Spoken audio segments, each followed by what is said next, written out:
Halo, bismillahirrahmanirrahim. Assalamualaikum warahmatullahi wabarakatuh. Kita berjumpa kembali dalam gagasan public relation dengan saya Irmulan Sati. Kita membahas tentang tahap keempat manajemen PR, yaitu tahap evaluasi, tahap controlling yang dilakukan oleh praktisi PR di organisasi.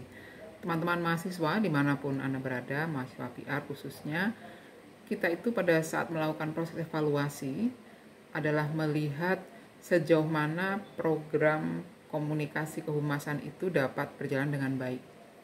Jadi kita melihat, mengukur dan mengevaluasi apakah program kehumasan sudah dilakukan dengan baik. Apa saja yang komponennya, terutama dari sisi komunikator ya.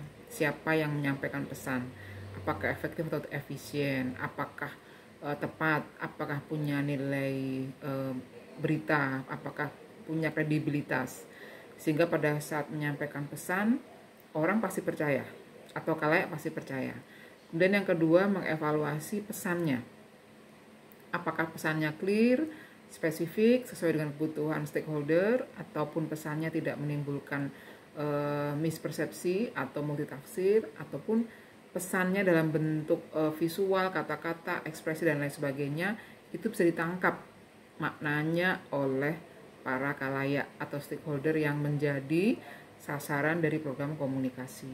Nah, ini tentu penting ya dipetakan. Kemudian yang berikutnya adalah melihat apakah media yang digunakan dalam proses komunikasi tersebut efektif atau efisien. Kalaupun misalnya kurang efektif atau kurang efisien, di mana kendalanya, apa saja, termasuk dalam penggunaan anggaran, SDM, waktu, time frame-nya, cukup atau tidak dalam melakukan proses komunikasi tersebut, apakah anggarannya sesuai dengan kebutuhan, tidak ada over budget, kemudian SDM yang melaksanakannya pun juga cocok dan sesuai job desk-nya dengan proses program komunikasi sudah ditetapkan. Dan berikutnya adalah sejauh mana pemahaman khalayak atau stakeholder terhadap program. Ini tentu terkait dengan tujuan komunikasi di awal yang sudah dipetakan ya.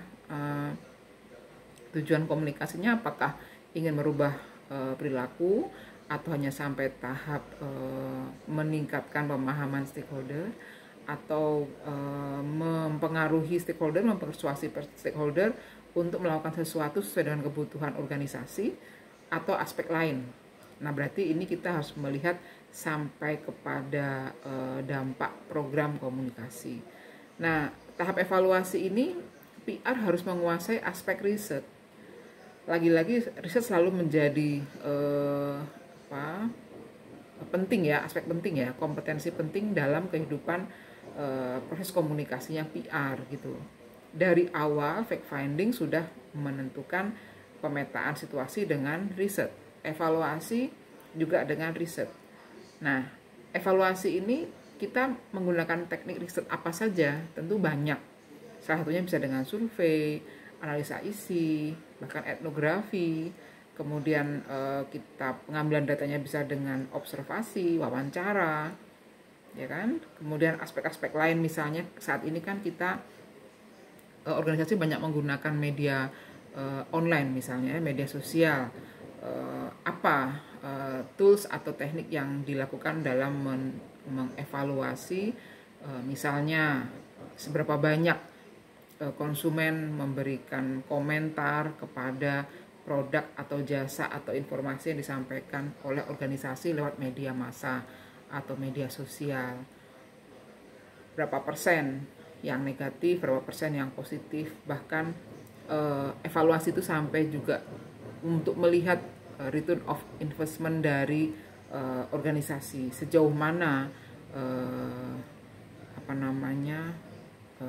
impact ya yang terkait dengan invest yang sudah kita alokasikan, dan berapa ya pendapatan yang sudah kita dapatkan dari pasca program komunikasi tersebut, apakah memenuhi standar atau bahkan di bawah budget misalnya. Seringkali kalau seperti ini terkesan PR melihat ke anggaran. Itu penting. Kenapa? Karena selama ini yang dilakukan oleh teman-teman di mahasiswa tidak sampai ke sana tahapannya. Jangan lupa ya, pada saat nanti teman-teman membuat plan program walaupun Anda masih mahasiswa, tapi sudah harus dipetakan sejak sekarang bahwa nanti pada saat masuk ke industri, semua pekerjaan komunikasi kehumasan itu costly, bernilai uang, ya, sehingga pada saat nanti kita mengalokasikan anggaran itu harus berdampak kepada revenue organisasi. Jadi tidak hanya marketing saja, PR pun juga harus ke sana arahnya. Selama ini kan pemikiran mahasiswa, ya sudah, kita di organisasi nanti punya anggaran berapa nih, 100 juta, kita bikin program komunikasi, selesai, sampai di situ. Tidak ya.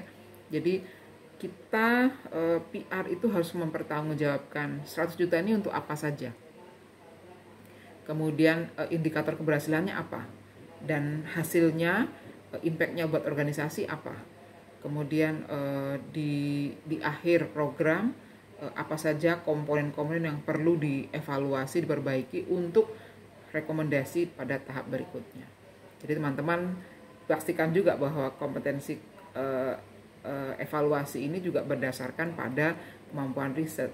Maka mata kuliah atau pelajaran-pelajaran riset harus dikuasai dengan tepat dan benar, agar pada saat nanti proses di lapangan, saat Anda lulus dari perkuliahan, ya, dari perguruan tinggi, Anda bisa masuk ke dalam industri dalam siap untuk melakukan proses tersebut. Karena saat nanti masuk di industri sudah tidak ada lagi pertanyaan-pertanyaan Anda bisa ini bisa itu, tapi sudah langsung built-in dalam pekerjaan-pekerjaan di industri. Saya rasa tahap evaluasi ini sangat penting. Tentu sebelum evaluasi, teman-teman juga harus memahami bagaimana proses monitoring, ya, monitoring dan evaluasi. Monitoring dulu, tahap pertama, misalnya 3 bulan pertama dimonitoring, 3 bulan kedua dimonitoring, 3 bulan ketiga dimonitoring, selama 9 bulan baru nanti bulan ke-10 kita lakukan evaluasi. Jadi, dan evaluasi ini bisa juga dilakukan dengan keseluruhan, ya, baik dari sisi komunikatornya, pesannya, medianya, komunikannya, sampai kepada dampak yang dihasilkan dari program tersebut. Nah, ini satu kesatuan. Tentu biaya yang diharapkan pasti besar, tapi kita juga bisa melakukan dengan proses riset yang informal, yang dari sisi biaya mungkin bisa ditekan, dan ini bisa juga dikombinasikan dengan program-program yang sudah berjalan di organisasi.